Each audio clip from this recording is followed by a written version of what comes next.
Garia station থেকে walking distance মাত্র 8 থেকে 9 মিনিটের মধ্যে 790 স্কোয়ার ফিটের 2 বিএইচকে আজকে একটা ফ্ল্যাট দেখো, যেটা আপনার ফার্স্ট ফ্লোরের মধ্যে হচ্ছে। এবং কবি সুভাষ মেট্রো থেকেও আপনার মোটামুটি 1 কিলোমিটারের মধ্যে ভালো ফ্ল্যাট আছে। স্ট্রেট 3 বিল্ডিং এর ফার্স্ট ফ্লোরে সিএসসি লাইনের মধ্যে এই থাকছে মেন এন্ট্রি, আর এদিকে আপনার বাইক পার্কিং ফ্রি পেয়ে যাচ্ছেন।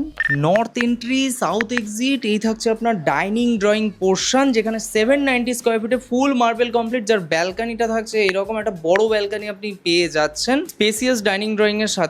এখানটা আপনি পেয়ে যাচ্ছেন একটা কিচেন পোর্শন, যেখানে আপনি ওপেন কিচেন আপনি আপনার মতো করে ইউজ করতে পারেন। মডিউলার চাইলে মডিউলারও আপনি কমপ্লিট নিজের মতো করতে পারবেন। কমন ওয়াশরুম যেটা যথেষ্ট স্পেসিয়াস আছে, ওয়েস্টার্ন কমপ্লিট কাজ আপনি পেয়ে যাচ্ছেন। টোটাল দুটো বেডরুম পাশাপাশি আছে, যার এটা থাকছে একটা first bedroom with an attach washroom, মানে এটা একটা মাস্টার বেডরুম হিসেবে আপনি ইউজ করতে পারবেন। ওয়েস্টার্ন কমপ্লিট কাজ করা আছে, 6-7 একটা খাট বেডরুমে থাকার পরেও এখানে কিন্তু যথেষ্ট স্পেস আছে। এটার প্রপার্টির প্রাইস আপনার ডেসক্রিপশনে আছে থাকছে। এটা আপনার সেকেন্ড বেডরুম, এই প্রপার্টিটাতে আপনার লোন হয়ে যাবে, পেপার অল ওকে আছে। যারা ইন্টারেস্টেড গড়িয়া স্টেশন থেকে কাছাকাছি ফ্ল্যাট কেনার জন্য, তারা এই প্রপার্টিটাতে যোগাযোগ করুন। এখন এই ডিসপ্লে নাম্বারে এটা একটা ব্রোকারেজ অ্যাপ্লিকেবল প্রপার্টি আছে, তাড়াতাড়ি করে আসুন, যোগাযোগ করুন, নাহলে এই প্রপার্টিটা আপনি হাতছাড়া করবেন।